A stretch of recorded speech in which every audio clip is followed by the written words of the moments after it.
chess buddies, how's it going?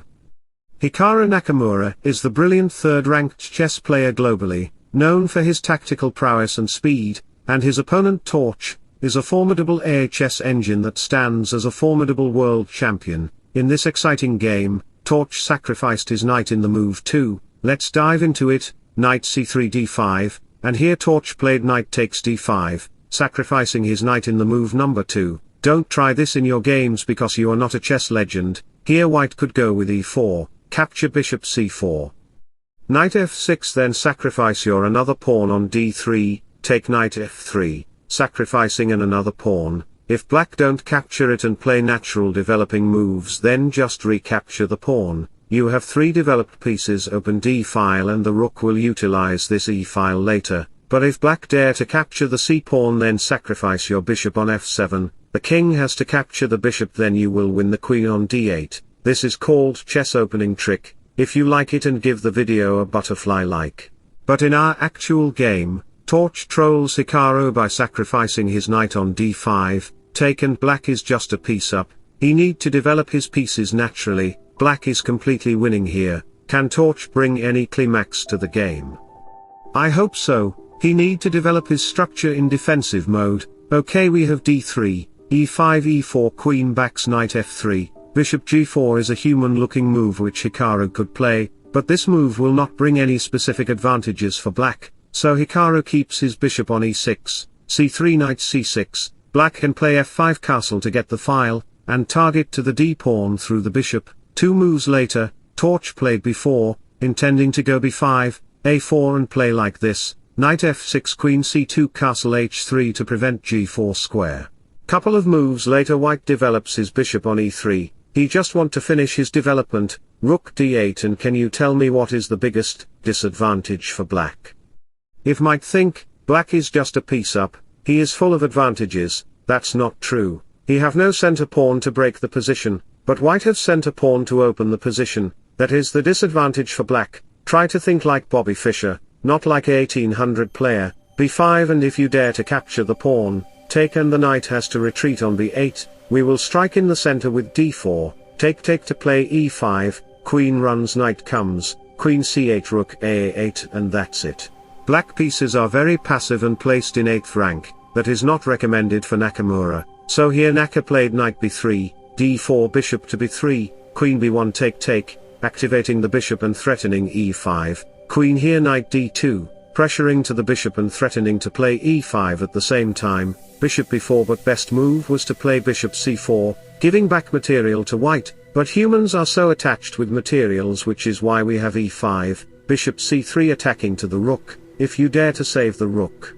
Then after take knight c4, captured takes rook d1, rook takes d4, the pawn can't take it because of this, and the game would continue like this where black have 4 pieces against 3 white pieces. So in this position Torch captured the f6 knight, sacrificing the rook away, take, and if you dare to capture the pawn, queen c3 targets to the knight, and you can't save the knight at all because he can't move anywhere. So back to the position we have pawn exchanges in queenside, the knight is under attack. Tanaka played bishop c4, supported by his followers. Torch played great move bishop g4.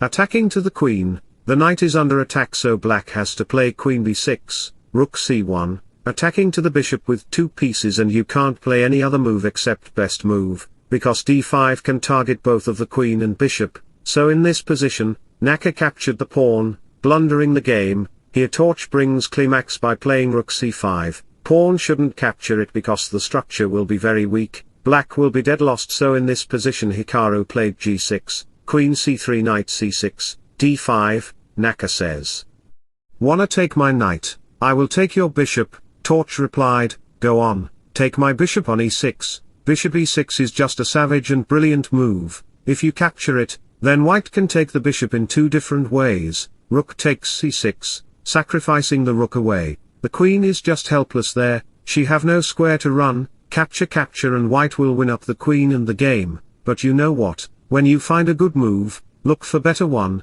We will not capture the knight with rook, we will play pawn takes knight." You might think, so what? Rook takes h5, sacrificing the rook away because the queen is under attack, So if you dare to save the queen, then after f7 check, take check, queen g7 check and mate, the game will be over. Where Torch sacrificed his knight at the move 2, Hikaru will lose popularity. So in this position, he played queen a5 to offer queen exchange. Torch shows middle finger to Hikaru by playing queen b2, the bishop is pinned, and how can you save it? What about knight b4, undersigned Hikaru? What about queen b1, undersigned Torch? There is checkmate in just 2 moves, so bishop d3 protects it, queen c1, the queen is under attack, so queen a4, rook takes pawn, you still cannot capture the bishop, because after f7 check, king runs pawn promotes, takes check, and it will be a checkmate in just 2 moves, any last wish after you die. So back to the position, we have rook f8, bishop h6, and if you dare to save the rook, then after check, king here, and it will be a checkmate in 5 moves. Take this position as your chess puzzle, find the checkmating moves and write down in the comments, I will guess your LO. So back to the position, we have knight a6, rook runs to e6, captured, and you shouldn't capture the bishop, let me show you why. Knight e4, queen h6 is coming to checkmate you, and you can't stop checkmate. It's like you're in a swimming pool, bathing without clothes, and someone steals your clothes, now you can't move out of the pool. And chess friends, if you want to play like Torch and defeat Naka, then you can subscribe to my channel where you will get amazing videos like this. Back to the position, if you take it with the king, then it will be a checkmate in the same way. What can you do? Nothing, just stand in the water pool and tell someone to find out your clothes. So back to the position, we have d takes pawn, knight f1, these moves are coming, rook d7 f7 check, king can't go there because of this, capture check, king takes rook, pawn promotes into co, here, check, blocks and mate. Hope you enjoyed my content, and don't forget to like, comment and subscribe to my channel. Wish you all the best, bye bye, take care.